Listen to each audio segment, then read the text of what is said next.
But सारा दिन रोजा रखकर मेहनत मजदूरी करते हैं और औरतें फिर भी कदर नहीं करती। अगर वो कुछ ना सकें, जैसे कि ईद आने वाली है, तो फिर भी घर में फसाद बनता है। तो आप क्या चाहते हैं? औरतों को कदर करनी चाहिए ना मरना, कि आप कुछ भी ना लाए वो फिर भी आपकी कदर करें? नहीं, मेहनत भी कर रहे हो, आमदन भी इतनी ना हो, तो फिर तो उनको मैनेज करना चाहिए। आप फेल हैं नुसखान साहब, वो कैसे? आप फेल हैं अपने जिंदगी के एक बुनियादी कॉन्सेप्ट में फेल हैं। आपको ये समझना है कि आप मेहनत कर रहे हैं और फिर भी घर में खर्च पूरा नहीं कर पा रहे, बच्चों के ईद के कपड़े नहीं ला पा रहे, रमजान में राशन नहीं ला पा रहे, तो फिर भी वो आपकी कदर करे? बिल्कुल नहीं करनी चाहिए। क्यों कदर करें? आप फेल हो गए हैं। एज ए हस्बैंड फेल हो चुके हैं, एज ए फादर फेल हो चुके हैं, एज ए ह्यूमन बीइंग भी फेल हो चुके हैं। आज के इस दौर के अंदर जहां पे लोग मोबाइल के क्लिक्स पे पैसे कमा रहे हैं, सही। आज के इस दौर के अंदर जहां पे लोग एक तस्वीर बना के पोस्ट करते हैं, पैसे कमा रहे हैं, सही। आज के इस दौर के अंदर जहां पे हजारों ऑप्शन है आपके पास पैसे कमाने के, आपसे बच्चों के ईद के कपड़े, और ये मर्द की प्राइमरी ड्यूटी है कि वो अपने घर के अखराजात पूरे करे।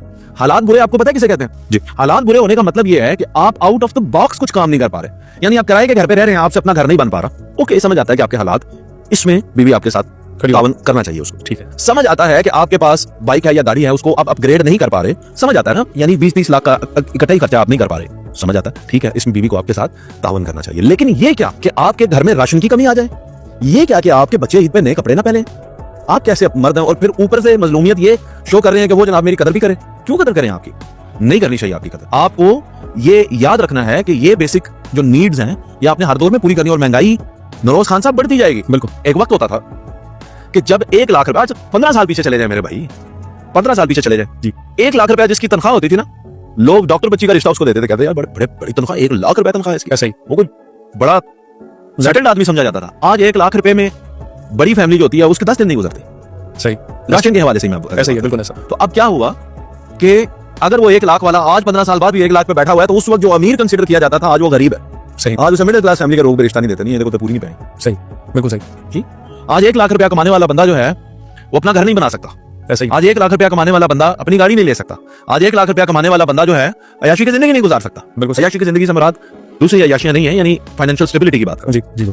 तो ये मर्द की मैं समझता हूं कि ड्यूटी है कि वो साथ साथ अपने आप को अपग्रेड करता रहे, उसकी अर्निंग, उसके सोर्सेज बढ़ते रहे, उसको ये फिक्र होती रहे, उसके पास सेविंग्स हो, क्योंकि एंड ऑफ द लाइफ उसने करना यही है कि अपने बीवी बच्चों को पालना है। वो पालने वाला अगर अल्लाह ने उसको ये ड्यूटी जमीन पे दी है कि तू इनके लिए उसको कबल करना चाहिए। यानी आप कहना चाह रहे हैं कि जरिया आमदन बदलते रहे? भजन ये मैं आपको बिजनेस एडवाइस तो दे नहीं सकता, पर मुझे सिर्फ इतना पता है कि ये आपकी ड्यूटी है। बिल्कुल सही। यहाँ आपके बीवी बच्चों के अखराजात जो हैं वो पूरे होने चाहिए। बीवी भी कपड़े ले, बच्चे भी लें, ठीक है, आप खुद भी लें, आपके लिए भी जरूरी है जी। और घर के अंदर रमजान में राशन जो है वो भी बेहतरीन आए, अच्छी अफ्तारियां हो, अच्छा सहरी आप बच्चों को वाइब दें, एनवायरमेंट दें, बिल्कुल सही, ठीक है, आपकी जिम्मेदारी। अगर आप इसमें ही फेल हैं तो आपने और क्या जिंदगी में करना है? और फिर ऊपर से ये सिंपैथी लेना चाहते हैं जनाबे वाला वो मुझे मेरे साथ वो अच्छा सलूक भी बरते। क्यों बरते? जब इस माशरे के अंदर हर दूसरे घर में वो देखेगी कि जनाब खुशहाली है, हर दूसरे घर में कपड़े आ रहे हैं, और वो मुंह देखती रहे आपका, करना करे तो उसकी मेहरबानी है, उसका शुक्रिया अदा करें, ना करे तो कोई गिला नहीं मत। पूरी कोशिशों के बावजूद भी अगर सर्कमस्टेंसेस ना बन रहे हो ऐसे, भाईजान पूरी कोशिश किसको कहते हैं आप? ये कैसे आपने तय कर लिया कि आपकी पूरी कोशिश हो गई और फिर भी कुछ नहीं? मर गए आप, सांस चल रही है, जिंदा है, तो पूरी कोशिश नहीं हुई अब। सही, पूरी कोशिश तब होगी जब आप फौत हो चुके हो। फिर आप कह सकते हैं मैं मर गया, मैं का बिल्कुल तक जिंदा आप कोशिश करेंगे ना। मफलूज तो नहीं हो गए खुदा ना खास्ता, हाथ तो नहीं खत्म हो गए, पैर तो नहीं खत्म हो गए, सांसें चल रही हैं, अल्हम्दुलिल्लाह करें यार।